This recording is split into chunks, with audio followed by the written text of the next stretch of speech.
Las noticias, protagonistas y tendencias del momento. César Miguel Rondón, en Conexión Radio. La voz que cuenta la historia mientras ocurre.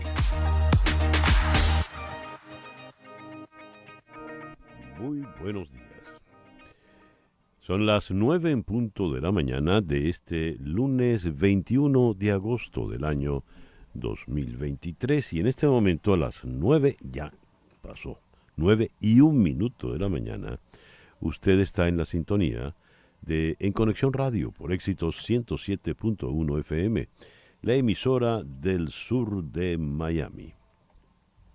Usted nos puede escuchar, por supuesto, por Éxitos 107.1 FM, pero también nos puede usted escuchar por nuestra aplicación Actualidad Media Group, que usted descarga de manera gratuita en su teléfono celular.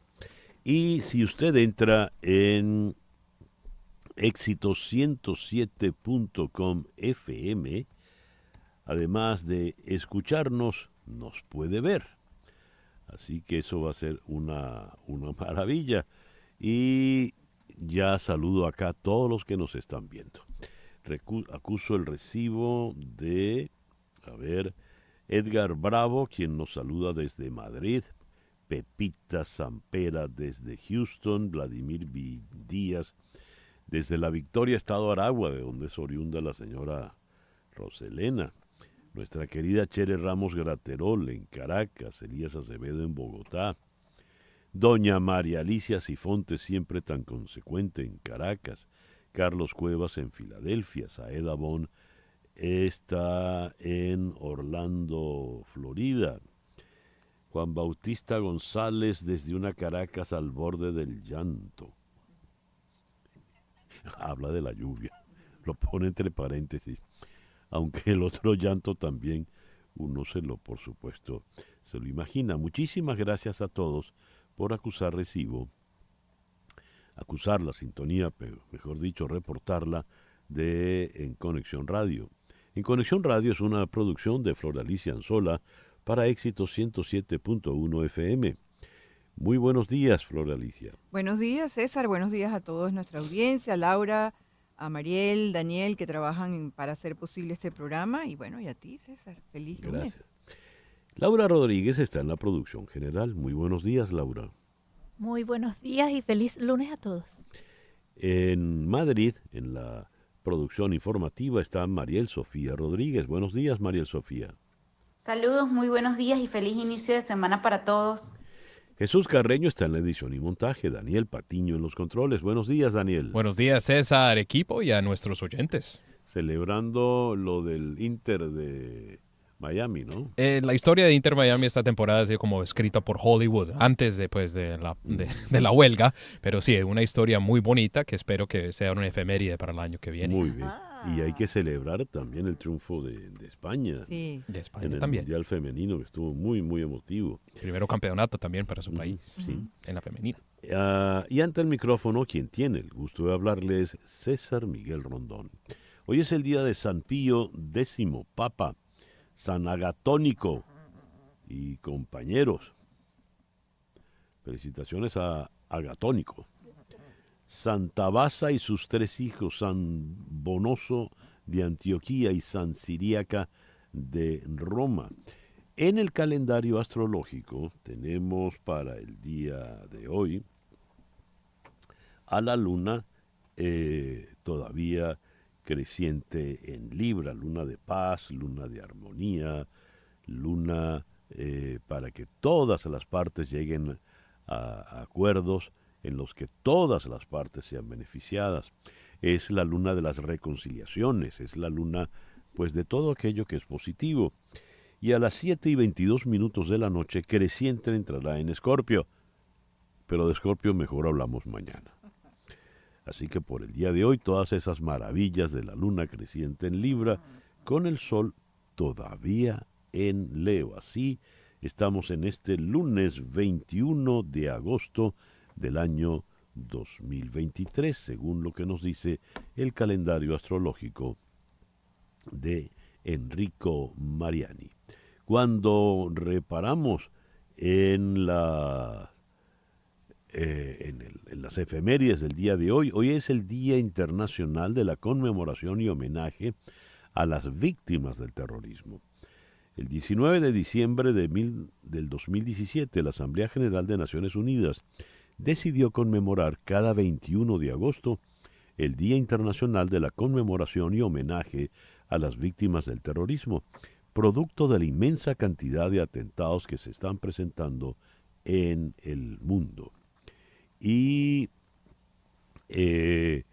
hoy tenemos en nuestra agenda para el día de hoy, luego de las elecciones de el Ecuador, Luisa González, que era la gran favorita, la del partido correísta, pues irá a segunda vuelta con Daniel Noboa, el joven candidato que se ha convertido realmente en la sorpresa positiva tras una jornada electoral que afortunadamente transcurrió en calma. Hoy vamos a conversar en la ciudad de Atlanta, en el estado de Georgia, con Celia Mendoza, de La Voz de América. El ex vicepresidente Donald Trump tiene previsto entregarse en la cárcel del condado de Fulton el próximo jueves o viernes, tras ser acusado el pasado lunes de orquestar todo un entramado para subvertir los resultados de las elecciones del 2020 en ese estado, según fuentes de CNN.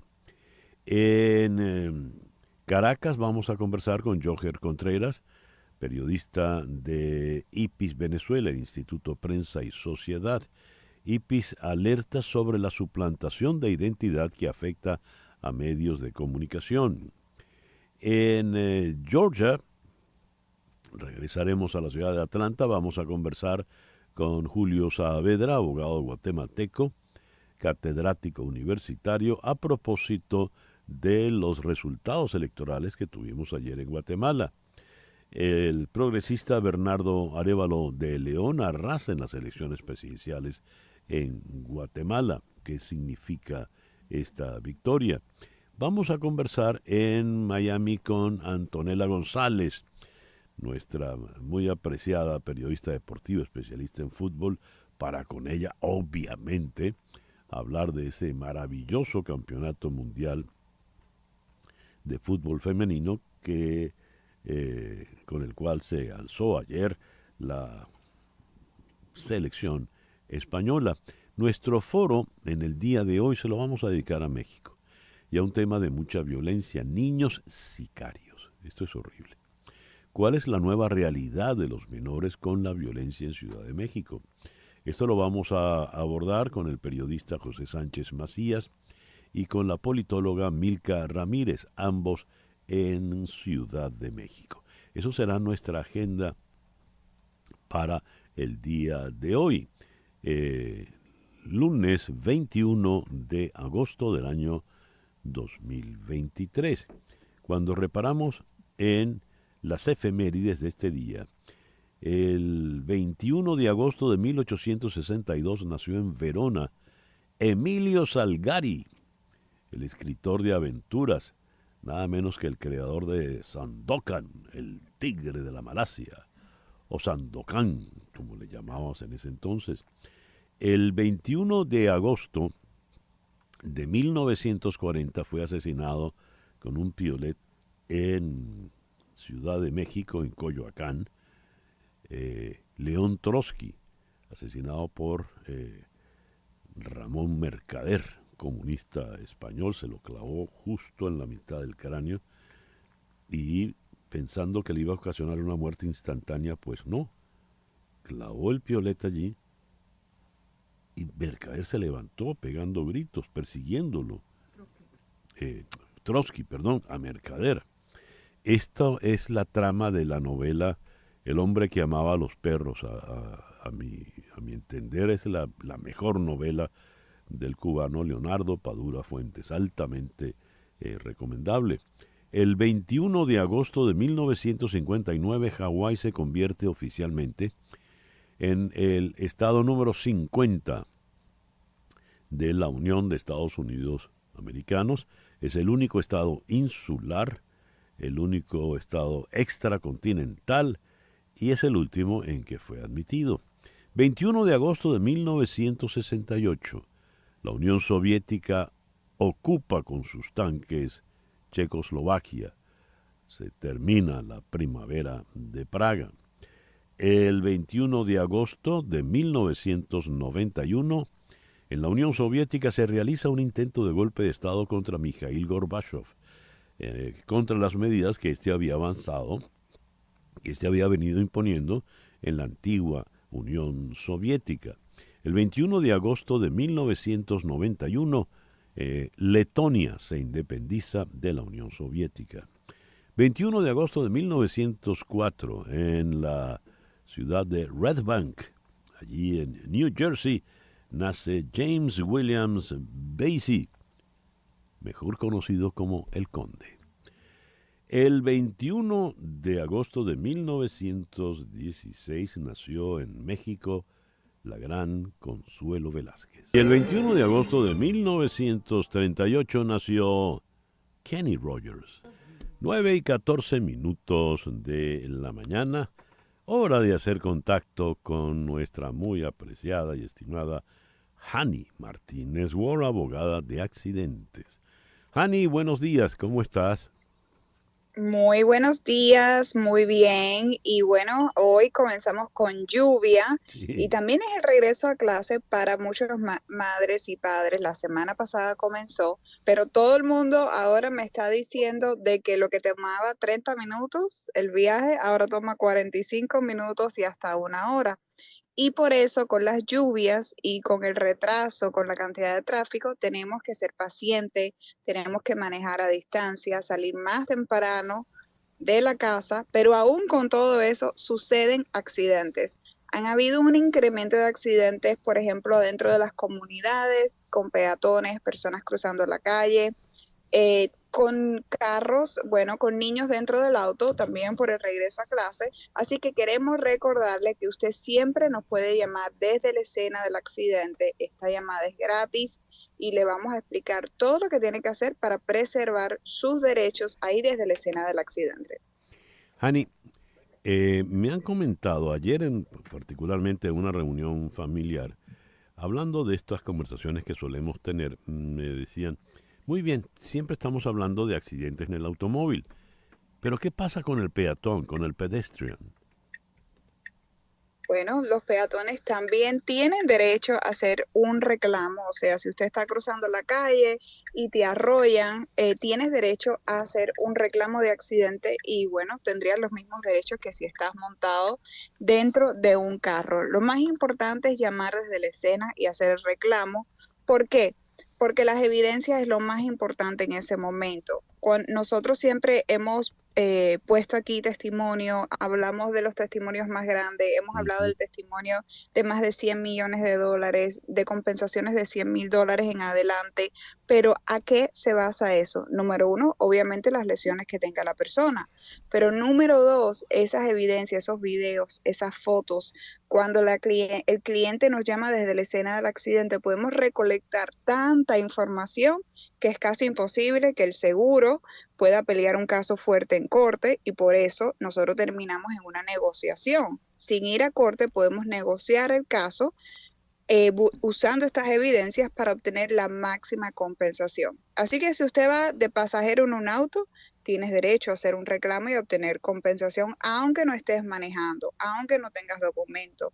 Si eres chofer de Uber o Lyft, ahí tienes derecho a hacer un reclamo. Si eres una persona cruzando la calle y te arrollaron, o estás en una bicicleta, o estás en una moto y te arrollan, te accidentas, tienes derecho a hacer un reclamo, a tratar tu salud y a obtener una compensación monetaria. ¿Qué tienes que hacer? Llamar dentro de los 14 días. A Si ver, esperas al día 15 o al 16, ya es claro. demasiado tarde. Por eso hay que tener, usted debe tener en la memoria de su teléfono celular el teléfono de Hani Martínez Ward.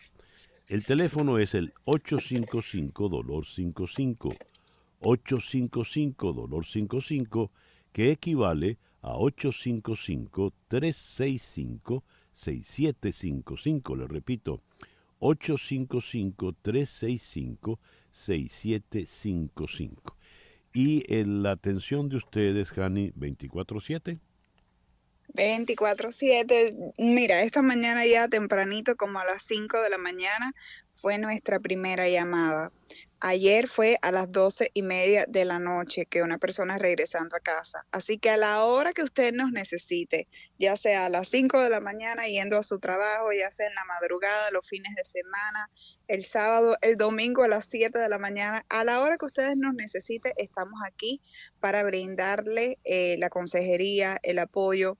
Y recuerde, no paga absolutamente nada. Así que si usted quiere hacer un reclamo después o no, eso es su opción, pero por lo menos usted tiene acceso legal completamente gratis desde la escena del accidente. ¿Por qué no paga nada, Hani? Bueno, no paga nada porque si usted decide tomar un caso con nosotros, contratar a la firma de abogado legal, si nosotros ganamos el caso, la compañía de seguro del culpable es el que nos paga. Si nosotros no ganamos el caso, pues no ganamos nada. Y las personas ahí es donde dicen, ¿es verdad eso? ¿Es verdad que si no ganas el caso no te debo nada? Así es verdad. Así que no le vamos a hacer perder su tiempo, vamos a tomar un caso que creemos que podemos ganar, que creemos que tenemos evidencia para ser exitoso y que el seguro del culpable nos pague a nosotros como abogados. Anote entonces, 855-DOLOR-55, 855-DOLOR-55, que equivale a 855-365-6755. Le repito, 855-365-6755, los teléfonos de Hani Martínez Ward, abogada de accidentes. Hani, muchísimas gracias. Muchas gracias a usted. Hani Martínez Ward. El editorial con César Miguel Rondón.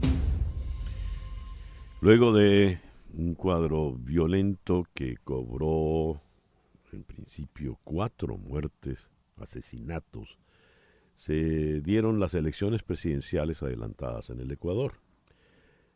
Afortunadamente el escenario fue bastante calmo, bastante pacífico, sereno. Y la señora Luisa González, del partido del expresidente Rafael Correa, quien era la primera favorita, pues terminó arañando ese lugar privilegiado con la sorpresa. El joven Daniel Noboa, un empresario de apenas 35 años, hijo de un veterano político ecuatoriano como lo es Álvaro Noboa. Según la reseña que publica hoy El País, Daniel Noboa, de 35 años, está a un paso de cumplir el sueño de su padre, el multimillonario Álvaro Noboa, el candidato que más veces ha participado en una contienda electoral en Ecuador. Noboa, padre, se postuló hasta en 5 ocasiones a la presidencia de la República, de las cuales en 3 logró llegar a la segunda vuelta. Daniel Roy Noboa Asín, el hijo mayor del magnate, es la sorpresa de estas elecciones. Tras ganarse un lugar en el balotaje, a pesar de que hasta antes del debate presidencial celebrado el pasado fin de semana, las encuestas lo situaban en los últimos puestos. Con el 60% de las actas escrutadas, Noboa alcanzó el 24% de los votos suficientes para disputar la silla de Carondelet frente a la candidata del correísmo Luisa González. Esto en El País. Ahora, la BBC nos dice, con más del 98% de los votos escrutados, González, heredera del expresidente Rafael Correa y favorita de las encuestas previas, lideró la disputa entre 8 candidatos con el 33,28% de los apoyos. Le siguió con 23,68% Noboa, que se convirtió en la gran sorpresa. ¿Qué es lo que tenemos ahora? Por supuesto, el balotaje, cuando se va al balotaje, cuando se va a la segunda vuelta, vienen los acomodos, vienen las estrategias para sumar votos de aquí, votos de allá, restar votos aquí, restar votos allá.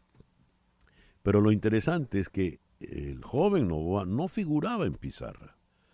Todo parecía llevárselo la señora González. Y para muchos, la señora González es el regreso de ese periodo turbulento, difícil, nefasto, que representó Rafael Correa y su versión del socialismo del siglo XXI chavista.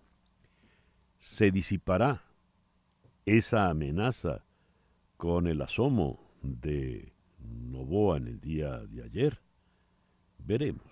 Por lo pronto, una nueva realidad asomó ayer en el Ecuador y, lo más importante, una nueva realidad en paz.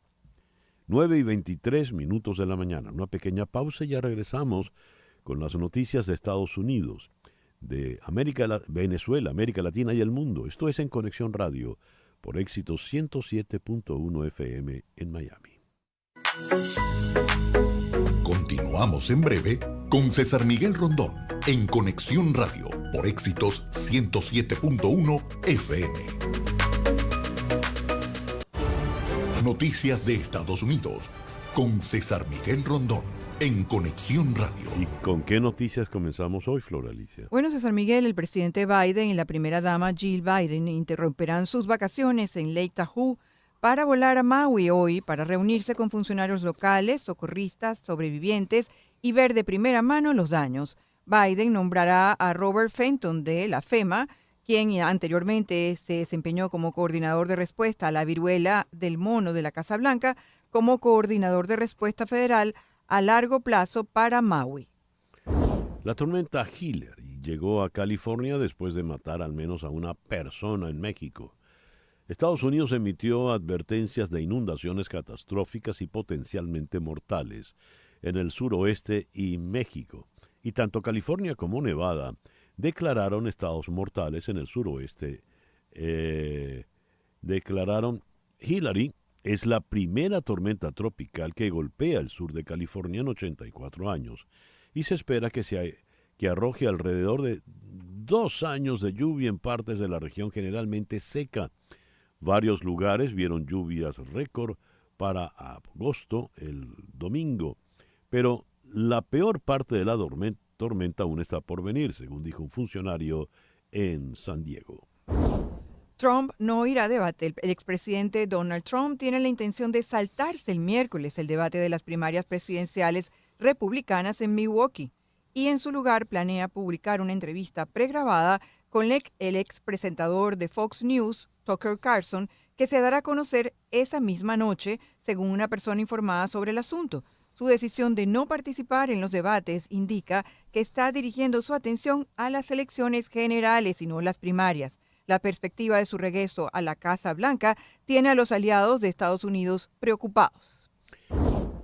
El ex jefe de gabinete de la Casa Blanca, Mark Meadows, dijo a los fiscales que no recuerda que el expresidente Donald Trump ordenara o siquiera discutiera la descalificación de amplios conjuntos de materiales clasificados antes de salir de la Casa Blanca. Según dijeron Catherine Folders, Jonathan Carl y Alexander Malin de ABC.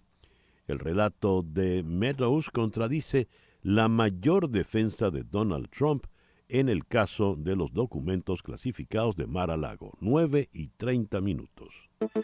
Lo que ocurre en Venezuela, con César Miguel Rondón, en Conexión Radio. Y bien, César Miguel, una expansión del bloque BRICS, que se está considerando en una cumbre esta semana, 22 al 24 de agosto, ha atraído a variopinto grupo de candidatos potenciales, desde Irán, Bielorrusia, Venezuela hasta Argentina, con una cosa común: el deseo de nivelar el campo de juego global que muchos consideran amañado contra ellos. La promesa de las naciones BRICS, actualmente Brasil, Rusia, India, China y Sudáfrica, de hacerla de la agrupación un líder del sur global, a pesar de la escasez de resultados concretos, ha encontrado resonancia. El gobierno de Venezuela activó el sistema de gestión de riesgo para atender a 1.884 familias afectadas por las inundaciones que generaron las lluvias caídas en las últimas horas en el estado Bolívar, según informó el ministro del Interior y Justicia, Remigio Ceballos. Antonio Ledesma, coordinador del Consejo Político Internacional de Comando de la candidata a la primaria por 20 Venezuela, María Corina Machado, considera que solo con el impulso de un proceso de desobediencia civil podrán enfrentar la exclusión de la candidatura de Machado por parte del Consejo Nacional Electoral en las elecciones presidenciales. Si la dirigente obtiene la victoria en la elección interna opositora el 22 de octubre y se convierte en la candidata presidencial unitaria de la oposición, pero se niega su entrada, en una entrevista que dio a una periodista aquí en Miami, Antonio Ledesma confirmó esta tesis de que sería desobediencia civil. El gobierno de Venezuela apeló a un fallo de un tribunal inferior de Estados Unidos que permitirá a aproximadamente 2 docenas de empresas y otros organismos comprar en subasta acciones de la estatal venezolana PDVSA, empresa matriz indirecta de Citgo, para satisfacer las necesidades de largo plazo de deudas corrientes. Hay reclamaciones pendientes por valor de alrededor de $20,000 millones, según informa Reuters. 9:32. Lo que pasa en Latinoamérica, en Conexión Radio. Los primeros resultados de las elecciones presidenciales especiales del domingo en Ecuador señalaron que la izquierdista Luisa González, respaldada por el expresidente Rafael Correa, fugitivo del país, deberá enfrentarse en una segunda vuelta el 15 de octubre con el ex legislador Daniel Noboa, hijo de un magnate del plátano en Ecuador. A ver, ¿qué implica este resultado electoral? ¿Cómo ha sido visto allá en Ecuador? Vamos a Quito. Allí está Araí Vega. Araí, muy buenos días. Gracias por atendernos. Hola, muy buenos días. Gracias a ustedes. Y sí, como siempre, después de la noche de elecciones, quedan los nuevos criterios acerca de cómo un candidato bastante nuevo, porque apenas su vida política tuvo 2 años en la Asamblea, logró llegar a la segunda vuelta electoral. Fue un revés, pues en las primeras encuestas Daniel Noboa aparecía casi en los últimos lugares. Sin embargo, varios hechos políticos movieron este tablero. Por otro lado, lo de Luisa González, el correísmo, es claro que tiene un techo electoral que no ha variado, pero que sin duda será una segunda vuelta electoral bastante interesante por cómo llegan ambos candidatos a este punto. Araí, ¿cómo se asume esta figuración de Noboa, quien prácticamente en los últimos sondeos no figuraba en pizarra? Sí, precisamente hay varios análisis que son aún prematuros sobre la figura de Noboa. Uno de los candidatos más sobrios y precisos en el debate.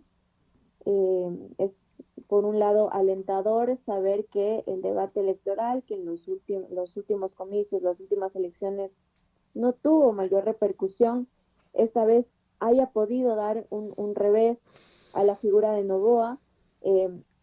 Otra de las lecturas también es que es un candidato que ha tenido una imagen bastante sobria, a diferencia de candidatos que también eran nuevos en la palestra política, como Jan Topic, por ejemplo.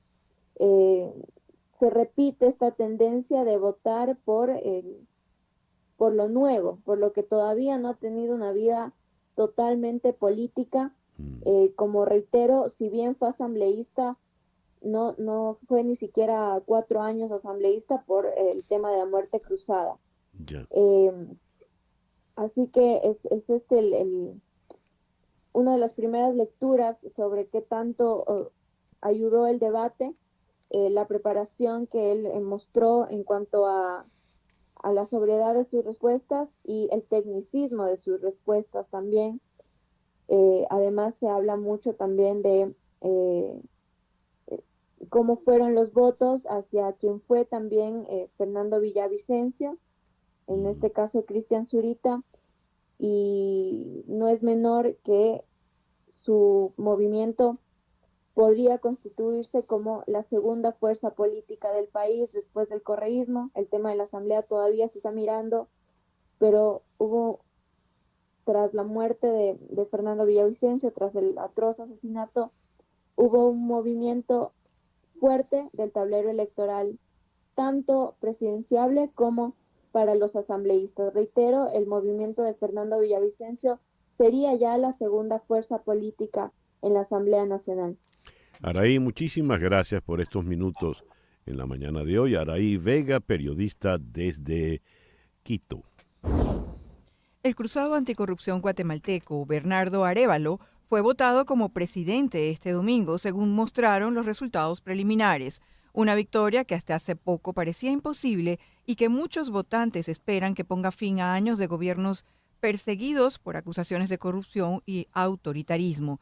El académico Bernardo Arévalo de León celebró este domingo la victoria y afirmó que su triunfo es un grito del pueblo contra la corrupción que azota al país centroamericano. El presidente electo del partido político Movimiento Semilla expuso que las urnas se han expresado y lo que el pueblo grita es basta ya de tanta corrupción. 9:38. Las noticias del otro lado del mundo. En Conexión Radio. Madrid, la selección femenina ha completado la triple corona del fútbol femenino español al ganar el Mundial Absoluto en Sydney, tras imponerse en la final a Inglaterra con un gol de Olga Carmona, que certificó el triunfo de la Roja, que completa un éxito sin parangón, al ser España también la vigente campeona universal en la categoría sub-27 y sub-20.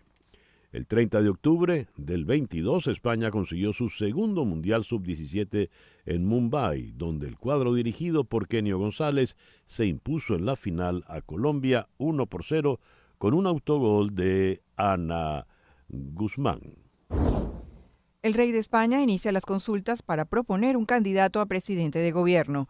El candidato que finalmente proponga al rey de España, actuando como jefe de Estado, necesita en primera votación la mayoría absoluta del Congreso o la simple en una segunda votación a celebrarse 48 horas después. El conservador Partido Popular fue el más votado en las elecciones de julio, con 137 escaños en el Congreso de Diputados, pero sin mayoría suficiente en la Cámara Baja del Parlamento español, donde se decide ahora la investidura.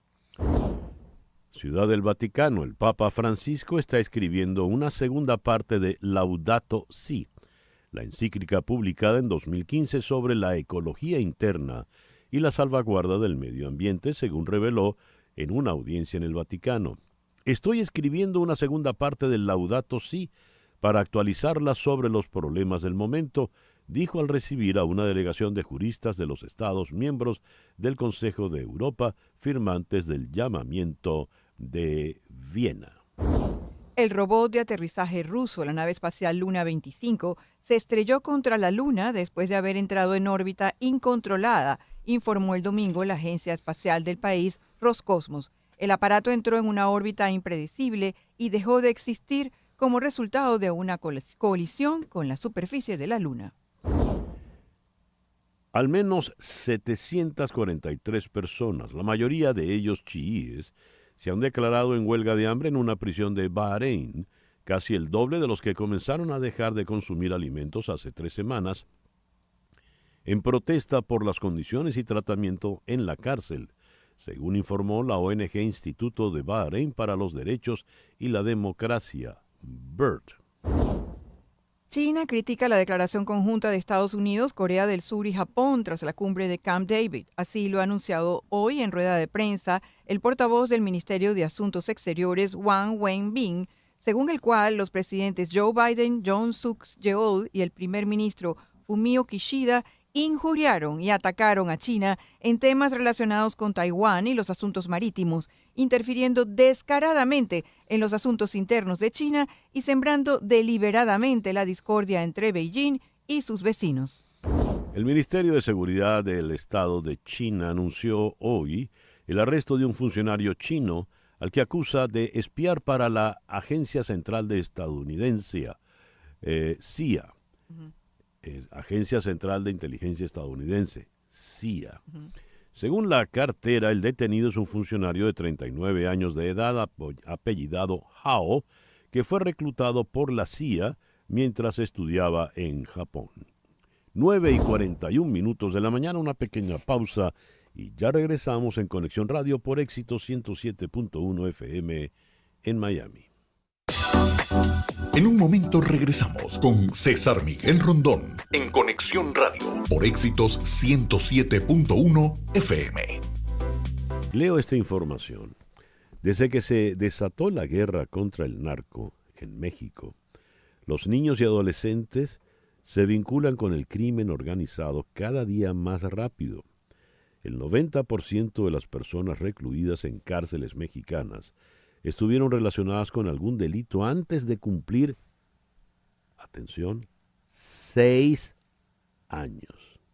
6 años. De edad.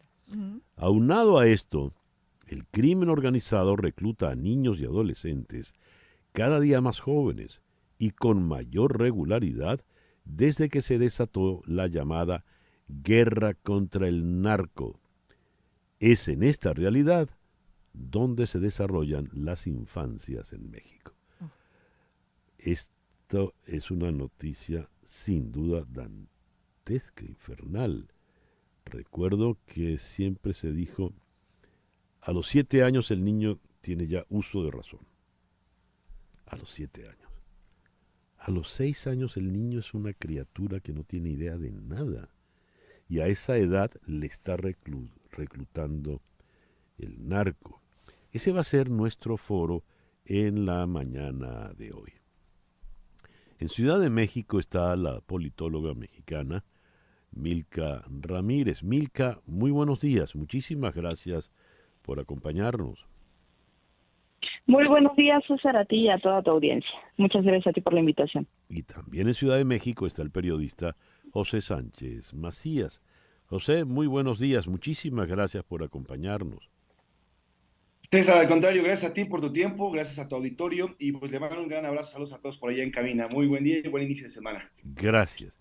Le dejo a Flor Alicia la primera pregunta. Sí, realmente estamos impactados con esta información y según la Asociación Civil Reinserta, los criminales en promedio reclutan a menores de entre 12 y 15 años de edad para que formen parte de algunas de estas organizaciones: narcotráfico, extorsión y secuestro.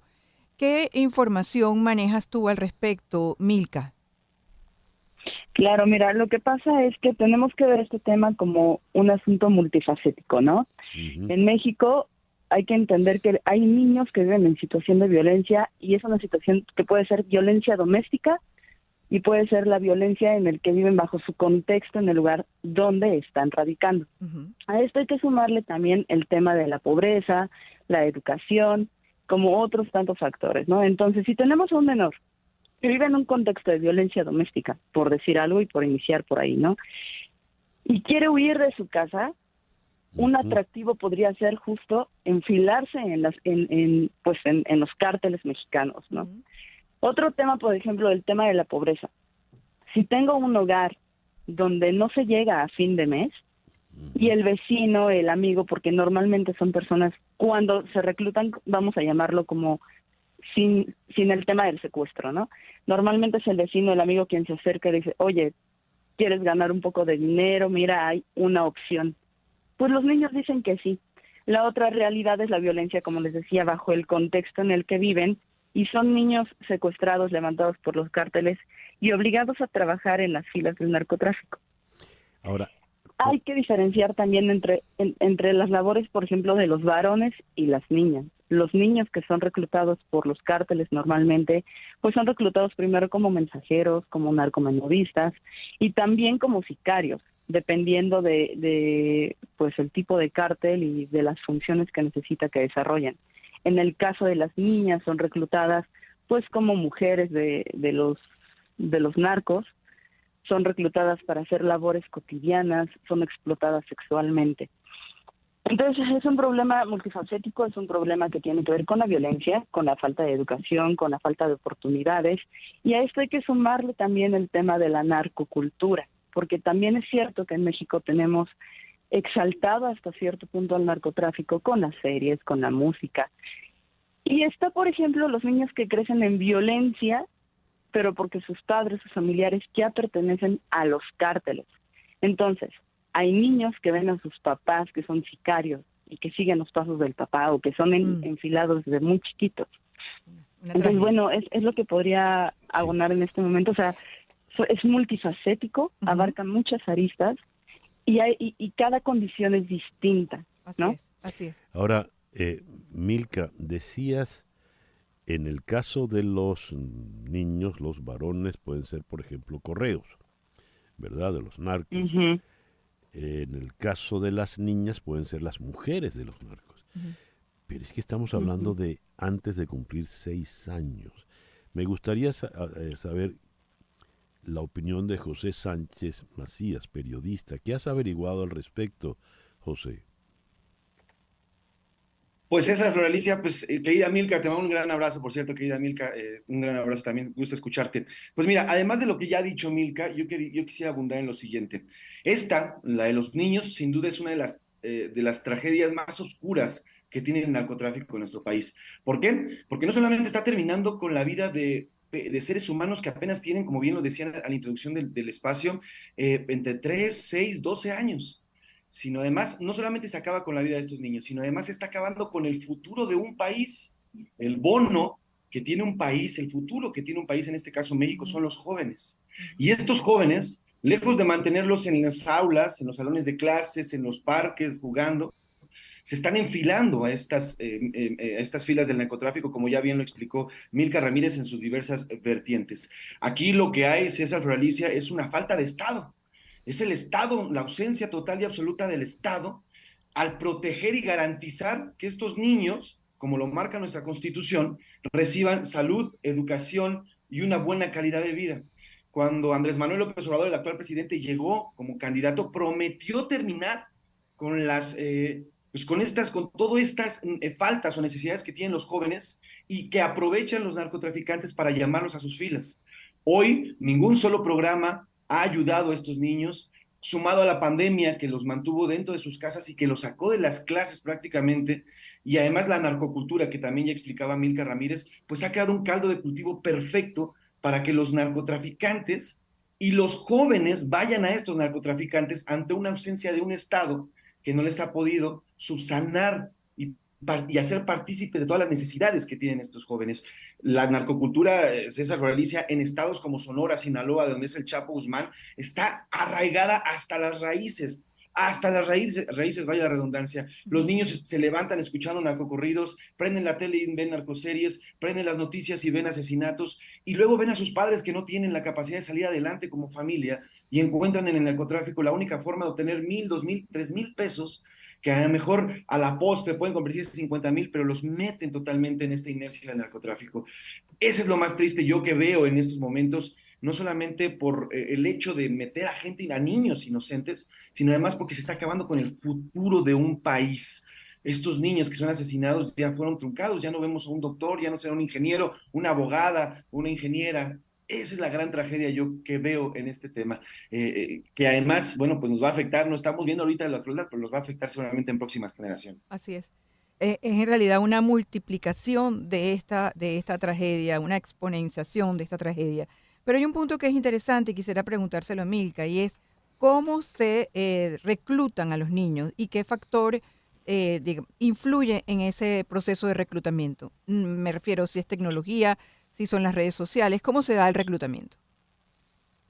Ok, mira, parte de este reclutamiento es, como les comentaba, a través de conocidos, ¿no? O sea, el vecino, el amigo, el de la tiendita, que saben que el niño está en una situación vulnerable, que el niño vive en un contexto de violencia, o que el niño vive carencias económicas, o que el niño no va a la escuela, ¿no? El niño o la niña.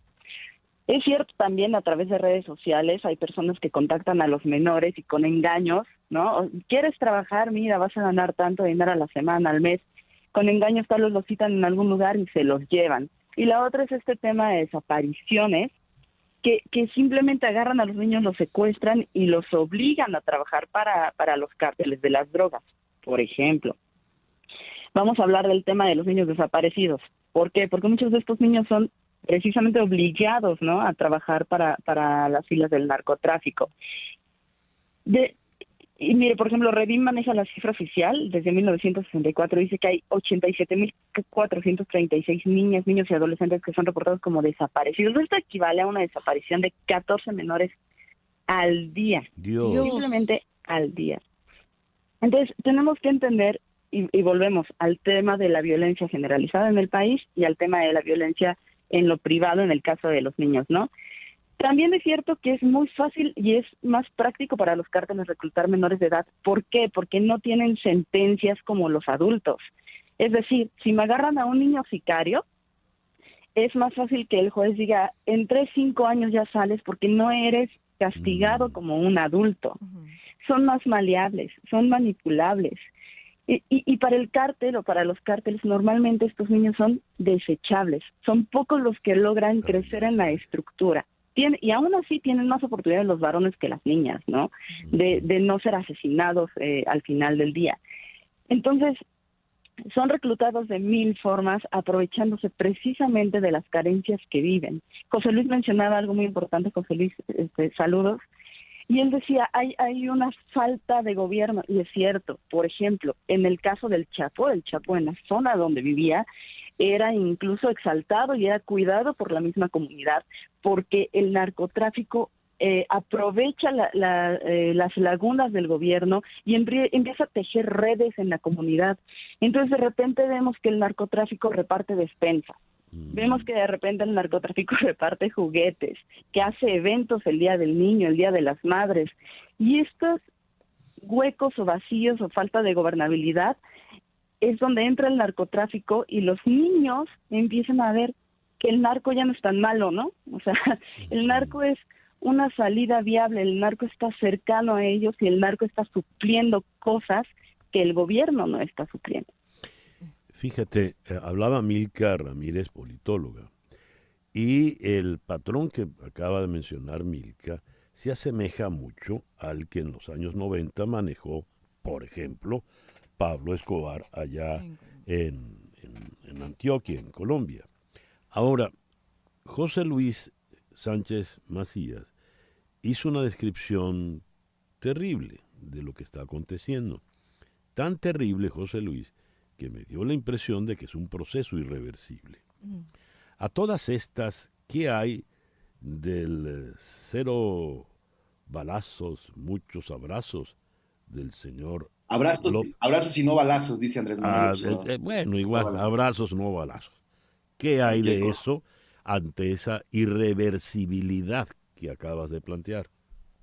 Sí, y quisiera nada más agregar algo de esto del tema de cómo están jalando a los jóvenes. Por ejemplo, tenemos registrado que en juegos de video como Call of Duty o Free Fire, los elementos del crimen organizado se hacen pasar por otros jóvenes, hacen contacto con los chavos, se quedan de ver en algún lado y ahí los agarran, los secuestran y bueno, pues ya, se forman parte de las filas del crimen organizado. O en peores momentos, por ejemplo, en Chiapas hace unas semanas vimos cómo elementos del crimen organizado entran a las comunidades, agarran a los hombres y a los niños y se los llevan, todo para reclutarlos y sumarlos a sus filas. Y al que no quiera, bueno, pues como bien lo decía César, como en los 90s, plata o plomo, tal cual. Iris o iris, lo que hacen los narcotraficantes en estos juegos.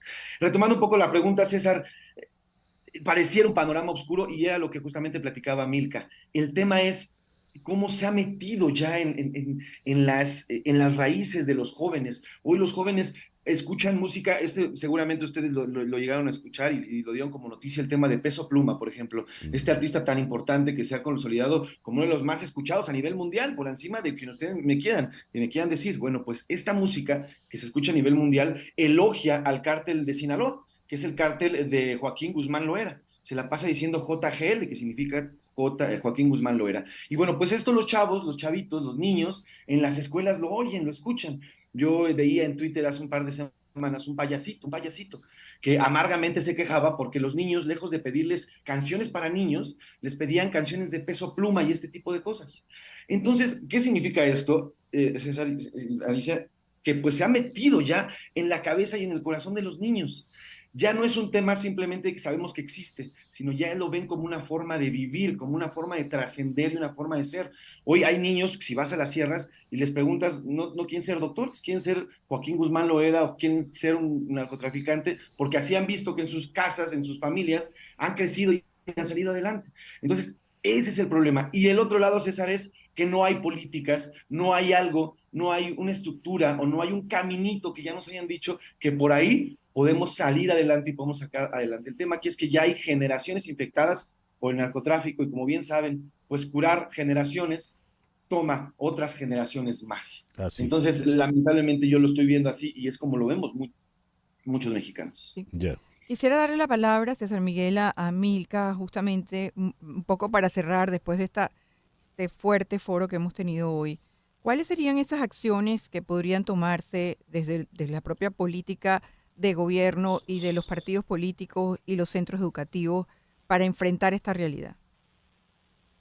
Pues tendrían que empezar precisamente a alejar a los niños del narco, supliendo las necesidades que los cárteles están aprovechando. Es decir, si ya sabemos que es un problema multifacético, si ya sabemos que aprovechan las debilidades económicas, la situación de violencia, ¿no?, la falta de oportunidades, entonces el gobierno tendría que empezar a crear programas en los que deberíamos de concientizar, por ejemplo, un poquito a la comunidad sobre, pues sí, está padre la canción del narcocorrido, pero espérate porque no está aportando nada positivo, ¿no? Empezar a jalar a estos niños y brindarles más oportunidades educativas, tal vez programas ahí sí que pudieran acercar a los niños, no tanto al dinero, sino hacerles entender que sí, o sea, se necesita el dinero, pero hay vías para obtener ese dinero. Entonces creo que eso es lo que tendría que empezar a hacer el gobierno, atacar a estas áreas, vamos a llamarlo áreas de oportunidad, para alejar a los niños del narco y empezar a acercarlos a las aulas, a empleos incluso, ¿no? Porque es una realidad que hay niños, hay adolescentes que necesitan el dinero porque pues en su casa no hay las condiciones económicas suficientes, alguna beca, un incentivo que los motive a estudiar y que no lo vean como algo lejano de, uy, no, es que aquí a que me pongo a estudiar y a trabajar, pues, o como, o estudio, o trabajo, ¿no? ¿Qué hago? Y miren, nada más un dato, aunque este problema se da en todo el país, se enfoca principalmente en lugares como el Estado de México, Jalisco, Chiapas, Puebla, Guanajuato, Veracruz y Michoacán. Entonces son lugares donde hay altos índices de violencia y también es complicado el acceso a la educación. Entonces, pues básicamente eso, el gobierno debería empezar a atacar esas áreas de oportunidad para alejar a los niños del narcotráfico y acercarlos a un futuro, pues, óptimo para ellos. Gracias. Milka, muchísimas gracias por atendernos. Milka Ramírez es politóloga y muchísimas gracias José Luis Sánchez Macías, periodista. Ambos conversaron con nosotros desde Ciudad de México. Gracias. Gracias a ustedes, Flor Alicia, César, que tengan buen día y los espero ahí, @soy Pepe Macías, ahí me pueden seguir. Que tengan un gran lunes y buen inicio de semana. Gracias. Milka. Muchísimas gracias y hasta luego, un abrazo y a sus órdenes. Gracias. 10:04 de la mañana, una pequeña pausa y ya regresamos en Conexión Radio por Éxitos 107.1 FM en Miami. Una pausa y regresamos con César Miguel Rondón en Conexión Radio. Son las 19:00 de la mañana. ¿Qué tenemos ahora, Flor Alicia? Bueno, César, Trump afronta desafíos internos y un nuevo trago judicial en una semana clave. Sabemos que no va a ir al debate que se va a realizar el jueves, que va a estar en una entrevista que va a transmitir, pregrabada, que va a transmitir Tucker Carlson en lo que antes era Twitter y ahora es X. Y supuestamente al día siguiente se va a entregar a la cárcel del condado de Fulton, en Georgia. Para hablar de este tema, tenemos a Celia Mendoza en línea telefónica. Celia, muy buenos días. Gracias por atendernos. Muy buenos días, César Miguel. Estás en Atlanta en este momento. A ver, ¿cuál es el ambiente allí ahora que comienza esta semana crucial?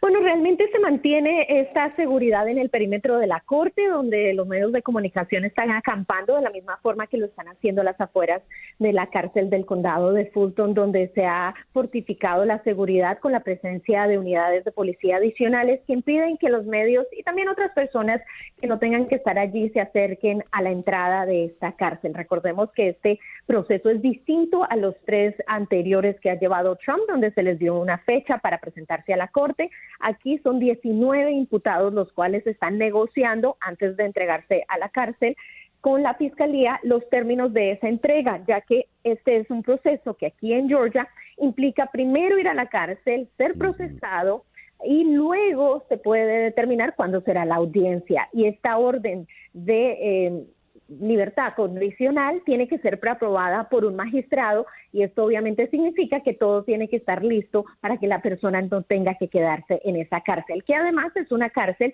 muy controversial en el sentido de que es un lugar donde en los últimos años el Departamento de Justicia ha iniciado investigaciones acerca de los malos tratos que han sido denunciados. Es un lugar donde se espera puedan ser procesados rápidamente, teniendo en cuenta que es el exmandatario de los Estados Unidos. Pero al mismo tiempo, esta semana la defensa ya está aquí negociando con la fiscalía. Celia, en los casos anteriores, por ejemplo, en Nueva York, no se le hizo la fotografía de la reseña policial al señor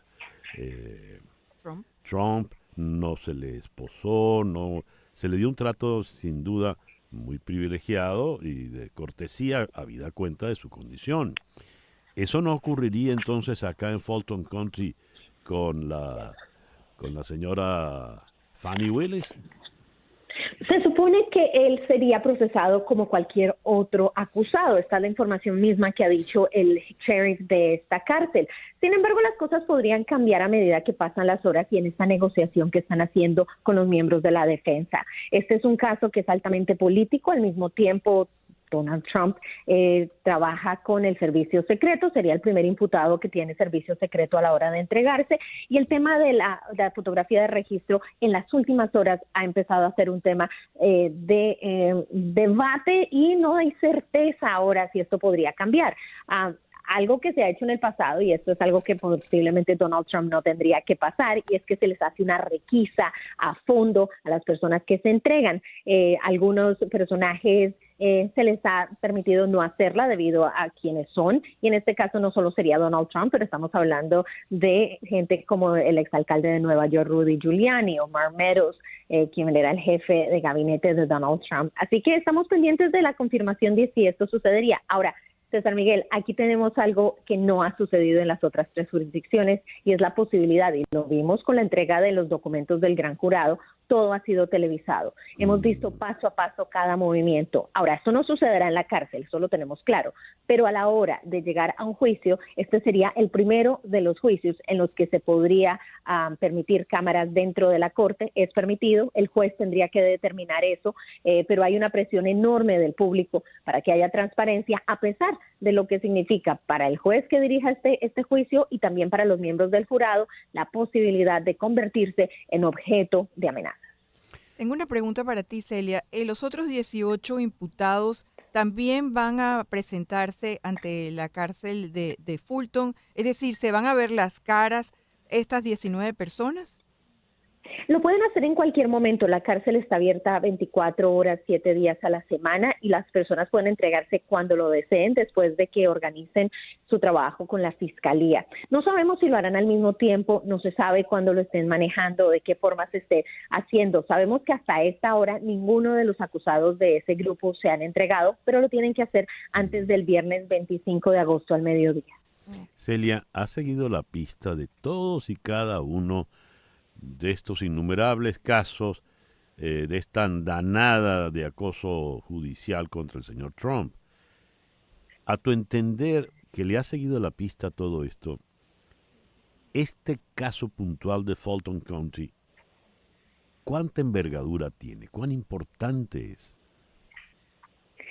En medio de todo, el más serio en términos de los cargos y lo que significa y el peso sería el de Washington. Sin embargo, el caso de Fulton, al tener 19 acusados, al ser un caso estatal donde se están presentando cargos de crimen organizado, es uno de los que podría tener consecuencias mucho más serias para Donald Trump y para aquellos imputados, porque bajo la ley de Georgia, él tendría, si se le encuentra culpable de crimen organizado, que pasar 5 años en la cárcel. No hay excepciones, no hay ningún tipo de perdón que pueda funcionar porque no es un caso federal. Es decir, que lo que él pueda conseguir si vuelve a llegar a la presidencia, que estaríamos hablando de algo inédito en otro nivel, de un imputado que se ha encontrado culpable, que pueda llegar a esta posición, nos pondría en una crisis constitucional. Pero más allá de eso, localmente no existe. Si un jurado lo encuentra culpable, el juez no puede evitar el hecho de que tiene que servir una sentencia mínima de 5 años tras las rejas. Dios. Bueno, ya veremos. Celia, muchísimas gracias por estos minutos en la mañana de hoy. Gracias a ustedes. Celia Mendoza, de La Voz de América, desde la ciudad de Atlanta, en Georgia. Son las 10:16 de la mañana. Contratar los servicios de un abogado de inmigración es un asunto serio. Establecerse en Estados Unidos requiere de trámites que debes realizar con abogados con mucha experiencia y conocimiento del sistema. Ese es el caso de las abogadas de Canero Fadul Immigration, especialistas en visas de inmigración laboral, familiar y humanitarias, entre otras, que suman ya más de 55 años de experiencia, asesorando desde la solicitud de la visa hasta la obtención de la residencia y posterior ciudadanía. Necesitas asesoría en función migratoria para establecerte en Estados Unidos, llama al 844-8-MIGRAR. 844-8-MIGRAR, que equivale a 844-864-4727. Repito, 884-864-4727. Di que llamas de mi parte y la primera consulta será gratis. También puedes escribir a inmigraya@canerofadul.com. Canero Fadul Immigration, reputación, confiabilidad y efectividad. 10:17. ¿Qué tenemos ahora, Flor Alicia? Bueno, César Miguel, se va a realizar esta semana del 22 al 24 de agosto una nueva cumbre del bloque BRICS, que originalmente integran Brasil, Rusia, India, China y Sudáfrica. Y en este momento hay algo en juego y es la posibilidad de la expansión de los BRICS, incorporando, por lo menos hay 40 candidatos que están aspirando a incorporarse a ese importante grupo. Para hablar de este tema y sobre todo conocer el rol que China está jugando detrás de esta posible expansión, vamos a entrevistar en Orlando, Florida, a María Isabel Puerta, profesora visitante de Ciencias Políticas en el Valencia College y de Sociología en el Anna G. Mendes University. Hola, María Isabel, ¿cómo estás? Buen día, un gusto saludarlos. ¿Cómo están ustedes? María Isabel, entre la larga lista de aspirantes figura Venezuela. A ver, no quiero traer a la memoria aquella humorada de Groucho Marx que decía: no quiero ser parte de un club que me puede aceptar a mí como miembro. Pero ¿qué busca Venezuela en esto y cuáles son sus verdaderas opciones? Bueno, César, yo creo que como ha ocurrido, sobre todo con este proceso de aislamiento que vive Venezuela y que realmente lo que refleja es las pocas herramientas que les quedan a los países que defienden a la democracia para castigar y en teoría provocar un cambio de conducta, un cambio de comportamiento en estos regímenes iliberales, ¿no? Y es precisamente pues que en la medida en que a ellos se les saca el juego, en teoría, ellos lo que están buscando es crear condiciones para una alianza donde China, Rusia, entre otros, puedan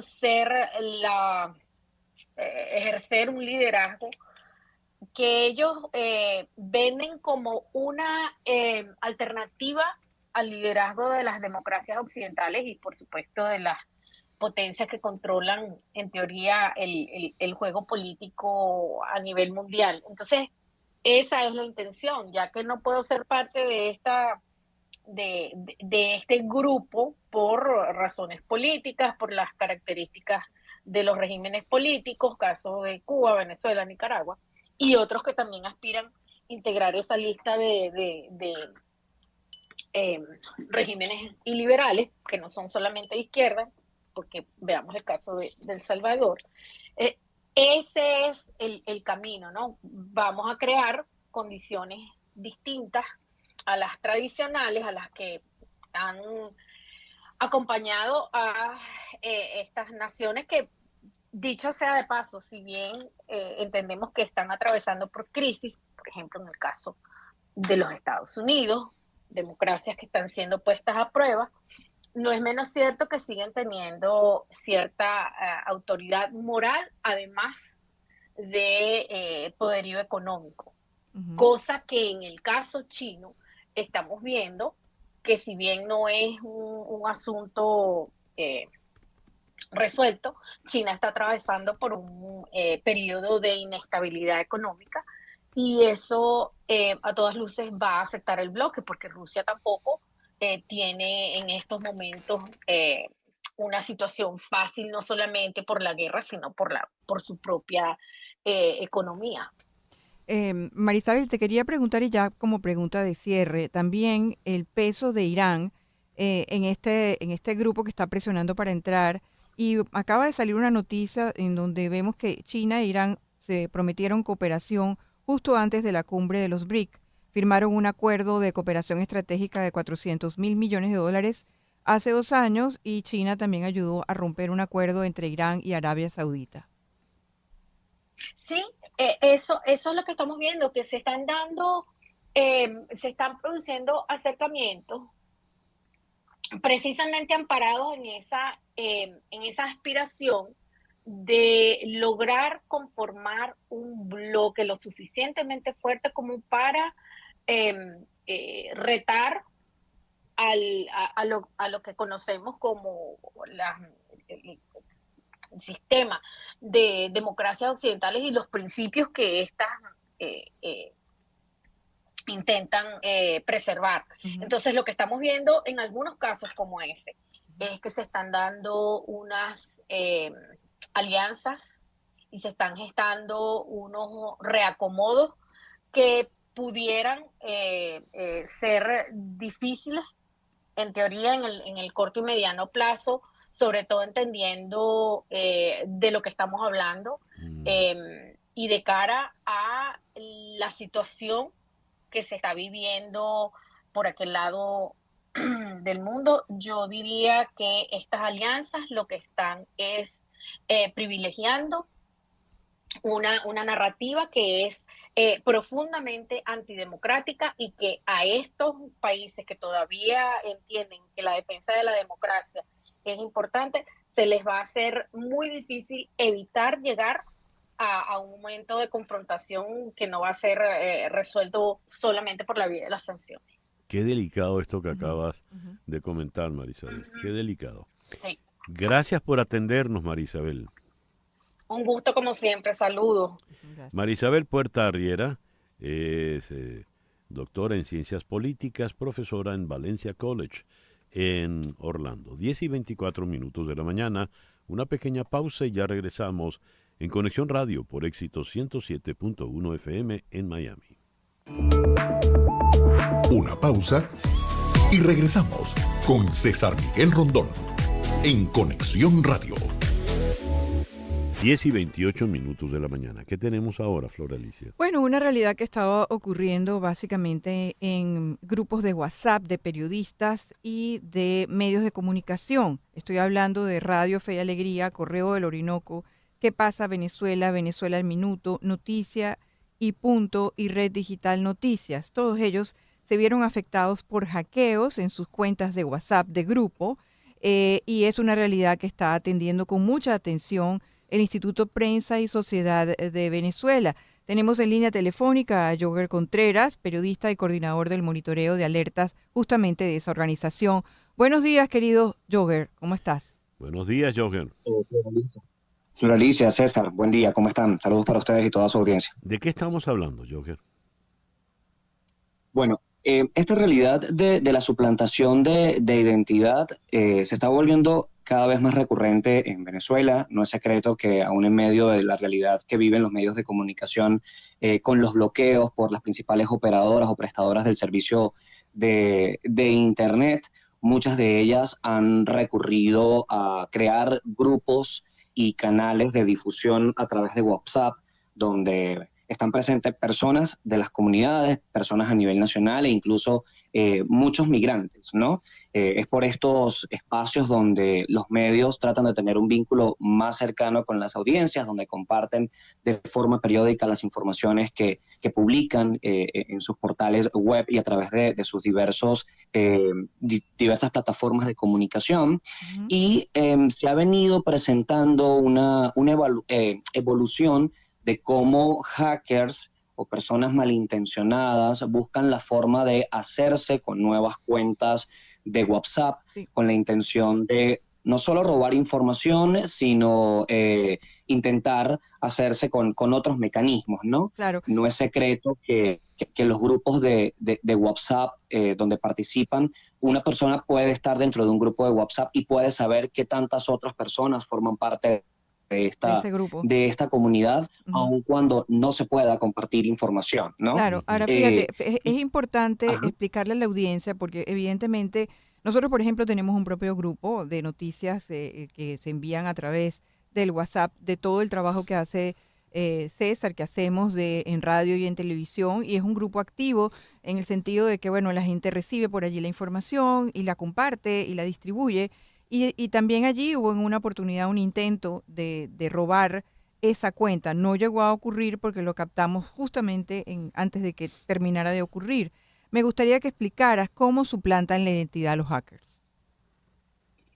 El mecanismo es, utilizan un teléfono o una cuenta en WhatsApp cualquiera, escriben a alguna de las personas que forman parte de este grupo. Una de las cosas que logramos identificar es que los hackers fueron previamente parte de estos grupos o robaron cuentas de personas que eran parte de estos grupos en WhatsApp, buscan los integrantes que forman parte de estos espacios, registran estos datos y realizan su propia base y luego lo que realizan es que cambian la identidad de su cuenta de WhatsApp poniendo una imagen con el logo del medio de comunicación y un mensaje diciendo que son parte del medio de comunicación y contactan a personas que forman parte de estos grupos, haciéndoles saber que, bueno, para poder ser parte o permanecer en estos grupos de difusión de información, deben enviarles un código que les va a estar llegando a través de WhatsApp. Claro. Uno de los escenarios que logramos identificar que nos parece de mucha preocupación, nos genera mucha preocupación, es que al momento de comunicarse estas personas con los usuarios de estos canales de difusión, incluso se hicieron pasar por periodistas de estos medios de comunicación para generar un supuesto ambiente de confianza, ¿no? Con los lectores y que estos tuvieran como mayor libertad de poder compartir los códigos que llegaban para poder robarle sus cuentas de WhatsApp. Claro, ahí interesante es decir que esos códigos llegan justamente al teléfono que está registrado como un mensaje de SMS. Entonces la persona abre el código y en el momento que pulsa el código, esa cuenta es hackeada, el de la persona que entra ahí. Inmediatamente esa cuenta es hackeada, ¿no es así? Exactamente. Ese digamos que es uno de los pasos como más recurrentes para poder acceder o cambiar de dispositivo en el caso de las cuentas de WhatsApp. Y una de las recomendaciones que normalmente hacemos nosotros es activar la doble verificación que nos permite WhatsApp a través de su aplicación. Y en el escenario de ser víctima de algún tipo de este tipo de situación, de este incidente, es fundamental que inmediatamente el usuario afectado lo reporte a WhatsApp enviando un correo al soporte de WhatsApp, notificando cuál es el número para que realice la suspensión de la cuenta, porque una vez que te roban la cuenta, el lapso de tiempo, tú no la puedes recuperar de manera inmediata. Debes esperar un lapso de días para que WhatsApp pueda tramitar esta denuncia y la cuenta vuelva nuevamente a tu dominio, ¿no? Entonces, digamos que en este lapso de tiempo, el hacker o los hackers pueden aprovechar no solo tener tu cuenta, sino todos tus contactos para poder enviar, solicitar cambios de moneda o cualquier otro tipo de información, e incluso intentar hackear otras nuevas cuentas que los lleven a otros espacios, a otros grupos y atacar a unas nuevas personas.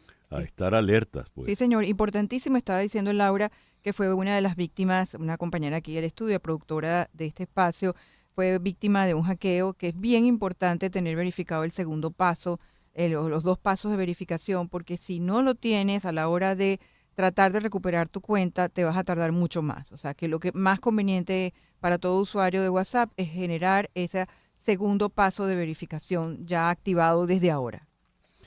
Joher, es fundamental de manera preventiva. Así es. Muy bien. Joher, muchísimas gracias por estos minutos en la mañana de hoy. A ti, César, a ti, Flor Alicia, un fuerte abrazo para ambos. Así es. Joher fue de nuestro equipo de producción hace un buen rato ya. Sí, señor. Gracias, Joher. Joher Un fuerte Contreras, abrazo, muchas gracias. periodista y es en la actualidad coordinador del monitoreo de alertas de IPIS, Venezuela. IPIS es Instituto Prensa y Sociedad, capítulo Venezuela. 10:35. ¿Buscas la mejor carne en vara del sur de la Florida? En Nando Grill la carne en vara es hecha a la leña, conservando así toda la jugosidad y todos los sabores de esa carne extraordinaria. Se cocina de manera indirecta, de manera que la jugosidad permanece.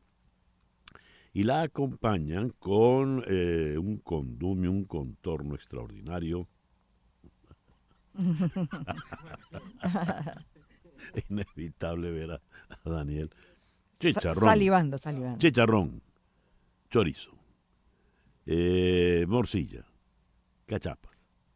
Yuca frita, yuca asada. Arepitas. Cachapitas. Pescadito frito. Bueno, y para los vegetales, los que no comen carne, pescado frito ahora también. Quesos blancos de toda la variedad. Si a usted le gusta la carne en vara, no lo dude. La mejor carne en vara del sur de la Florida, Nando Grill, en Westchester, Homestead y también en Doral. Nando Grill, donde el sabor del llano se siente. Son las 10:36 de la mañana. Vamos ahora al otro escenario electoral que hemos tenido en América Latina. Vamos hasta a ocuparnos de la elección guatemalteca. En la ciudad de Atlanta, en el estado de Georgia, está el abogado guatemalteco Julio Saavedra, catedrático universitario, miembro de la Junta Electoral del Distrito Central durante el proceso electoral del año 2019. Julio, muy buenos días. Muchísimas gracias por atendernos. Gracias a ustedes. Julio, ¿qué nos puede decir de la situación electoral actual en Guatemala? Pues definitivamente algo positivo. Celebramos como guatemaltecos el triunfo de la democracia. Tuvimos una segunda vuelta con una participación del 45% del padrón electoral, teniendo como ganador con una clarísima diferencia al candidato del partido Movimiento Semilla. La perdedora, digamos, la otra contendiente es la candidata Sandra Torres de Unidad Nacional de la Esperanza. El primero, Bernardo Arévalo, con un 58% de los votos contabilizados, y la candidata Sandra Torres con un 35%. De manera que esa es la primera conclusión. Derivado de ellos, pues se desprenden una serie de cuestiones sumamente importantes para Guatemala. Lo primero que diría yo es la enorme incertidumbre en algunos aspectos políticos y judiciales que se están dando, en donde se vincula justamente a la existencia propia de Movimiento Semilla, que es el partido que postuló al candidato ganador.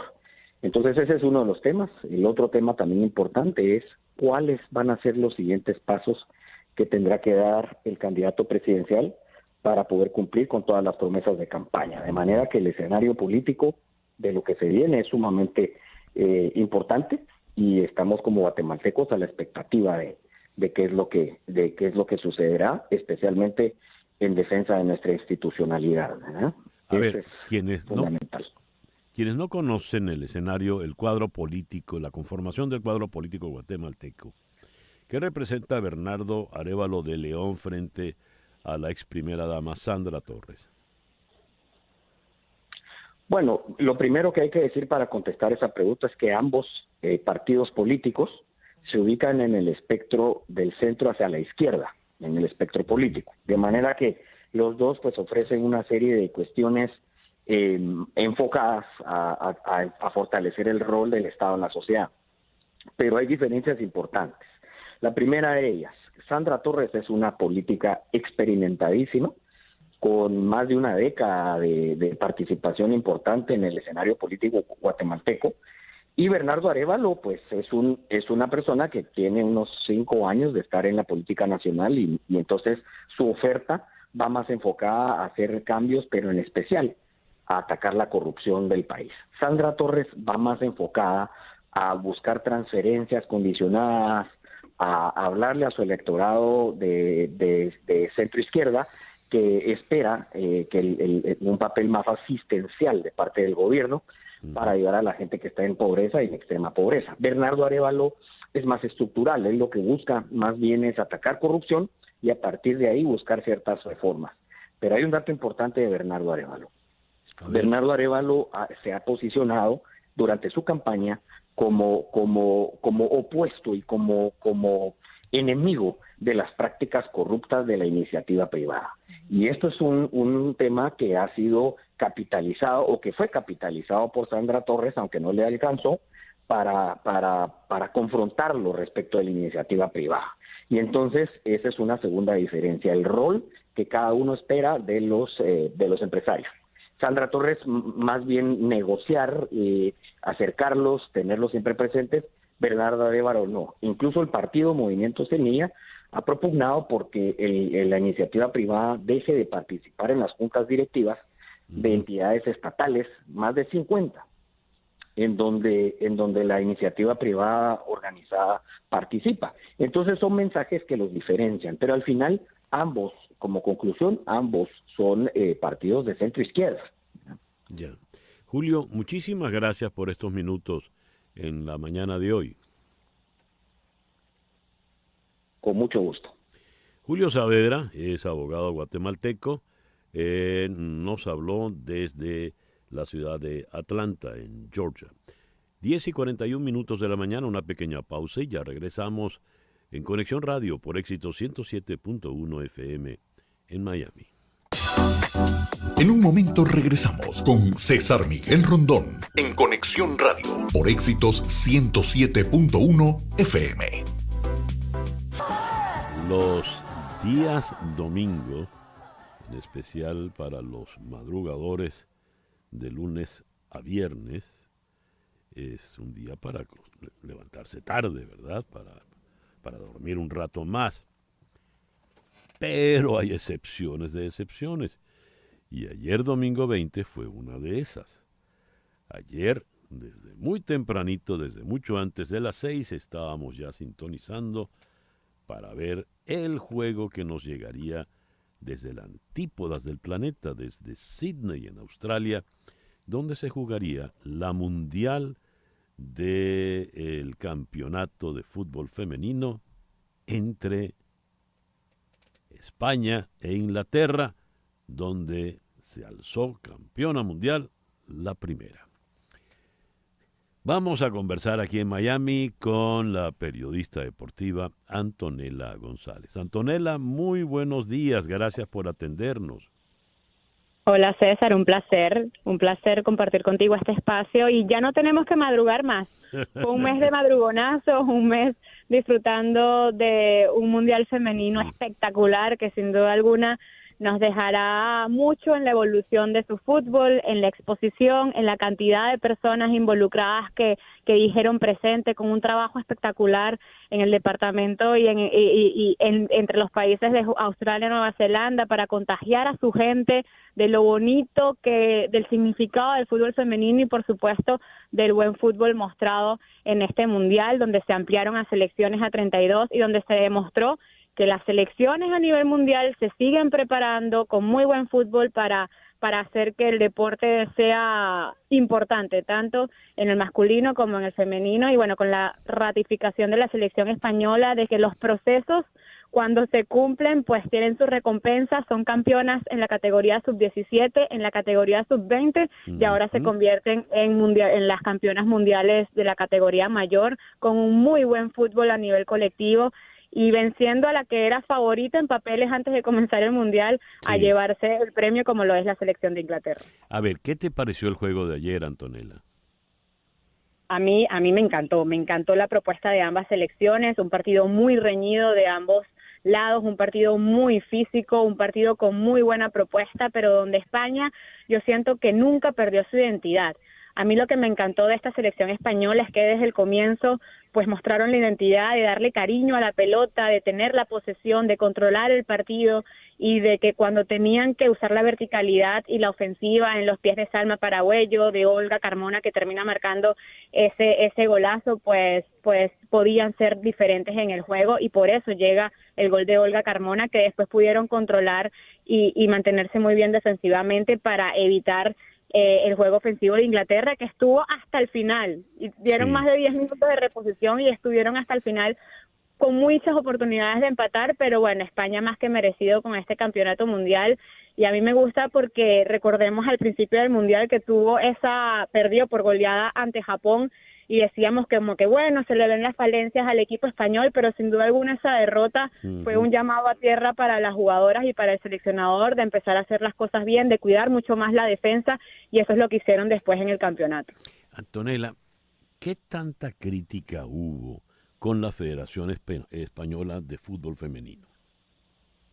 Bueno, yo creo que una de las responsabilidades de antes del Mundial que decíamos, ¿por qué España no está como favorita? Bueno, porque había muchas cosas extradeportivas pasando en la selección española, pero bueno, al final hubo 15 jugadoras que hicieron una carta a la federación previo al Mundial para poner en sintonía a las personas que dicen, ¿pero qué fue lo que pasó? Bueno, el seleccionador Jorge Vilda, quien es el actual seleccionador y se mantuvo en el cargo antes del Mundial, recibió muchas críticas de las jugadoras, recibió una carta por parte de 15 jugadoras alegando que se sentían amenazadas físicas y mentalmente, que se sentían sobreexpuestas y que querían que dimitiera el seleccionador, cosa que no pasó. La federación le dio la mano al seleccionador, quien continúa en el cargo, y llamó y convocó a las jugadoras que estaban o que querían jugar el Mundial y alejó a estas jugadoras, exceptando a 3 jugadoras, las alejó de la concentración. Por eso decíamos que tal vez España, en cuanto a jugadoras, no tenía el cartel completo, pero vemos que con las jugadoras y los reemplazos de las jugadoras que tenían y la calidad, pues pudieron alzar esta Copa del Mundo y dejar a un lado, ¿no? Porque cuesta muchísimo cuando uno es parte de un plantel como este, dejar a un lado lo extradeportivo, pero bueno, se concentraron simplemente en darle esta alegría a todo el país de España. ¿Qué vendrá de ahora en adelante luego de esas diferencias a efectos de la Federación Española de Fútbol Femenino, Antonella? Mira, César, yo creo que cuando tienes resultados tan importantes como estos, pues no creo que le des la espalda al seleccionador y a esta generación de jugadoras, ¿no? Sí. Y lamentablemente lo extradeportivo y que no se ya haya escuchado la voz de las jugadoras pesa un poco, ¿no? La repercusión en el fútbol femenino, pero al final a Jorge Vilda le va a pesar mucho más el resultado, que es campeón del mundo y que supo mantener a las jugadoras concentradas para lograr este título, ¿no? Tendrán que sentarse todos en una mesa a comulgar y a limar esas asperezas, porque España tiene muy buen plantel. Yo creo que el futuro de España es muy prometedor, es una de las ligas a nivel femenino más importantes a nivel mundial, de las que mejores tienen remuneración económica y trato hacia las jugadoras, no solamente a las españolas, sino también a las extranjeras que hacen vida en la Liga Española, así que tendrán que sentarse en una mesa a discutir, a limar asperezas, porque yo creo que el profe Jorge Vilda va a continuar a cargo de esta selección después de ganar la Copa del Mundo, indiscutiblemente. A ver, ¿qué me dices de Olga Carmona, la goleadora? No, una jugadoraza, yo creo que tuvo la frialdad de marcar en el momento, hizo un gran mundial, igual que también Catacol, Aitana Bonmatí, Teresa Abel Herrera, Salma Parayuelo. Lo de Salma Parayuelo, César, una jugadora que tenemos ya hablando de ella desde el 2018, con una historia para aplaudir, una jugadora que pudo elegir entre el atletismo y el fútbol, termina eligiendo el fútbol profesional porque para evitar las lesiones pues tenía que enfocarse simplemente en una disciplina, y ha sido figura y goleadora en cada una de las categorías que ha jugado. Yo creo que lo de Salma es para enmarcar cómo es una jugadora tan jovencita, puede tener la responsabilidad de ponerse el equipo al hombro y de marcar una diferencia tan importante, y por eso termina ayer llevándose el premio a la mejor jugadora joven del torneo, porque lo de Salma Parayuelo es para pensar en un futuro muy brillante. Recordemos que actualmente juega con el Fútbol Club Barcelona, y para mí hoy en día el Barcelona es uno de los mejores, si no el mejor club de Europa y del mundo en la actualidad. Apenas estamos hablando de 19 años, Antonella, ¿eh? Sí, no, 19 añitos, y ya fue mejor jugadora del Mundial Sub-20 y goleadora. Quedó también mejor jugadora en el Mundial Sub-17 y ahora es mejor jugadora joven del Mundial de Mayor, ¿no? Cuando comienzan tan jóvenes, pues simplemente yo creo que el futuro no es solamente para ella, sino para la selección de España, ¿no? Que logra por primera vez este campeonato, pero yo pienso que por el fútbol demostrado nos vamos a tener que acostumbrar a ver a España metida entre los papeles de favoritas. Recordemos que vienen los Juegos Olímpicos también el año que viene, y después, bueno, comienza la reanudación de los mundiles en categorías inferiores, y es para aplaudir, es histórico. Nunca, es primera vez en la historia que una misma selección y un mismo país alza los tres torneos en categorías diferentes, y eso habla del gran trabajo y del gran apoyo también de la federación en brindarle los recursos necesarios a esta jugadora. Sí. Antonella, muchísimas gracias por estos minutos en el programa de hoy. Gracias a ti, César, y gracias por darle exposición y apoyo al fútbol femenino, porque lo necesita y porque sin duda alguna esto es histórico para el fútbol femenino. Gracias a ti. No, por favor. Antonella González, periodista deportiva, especialista en fútbol femenino aquí en Miami. 10:55 de la mañana. En Conexión Radio es una producción de Floralicia Anzola para Éxito 107.1 FM, con Laura Rodríguez en la producción general, Mariel Sofía Rodríguez en la producción informativa, Jesús Carreño en la edición y montaje, Daniel Patiño en los controles, y ante el micrófono, quien tuvo el gusto de hablarles, César Miguel Rondón.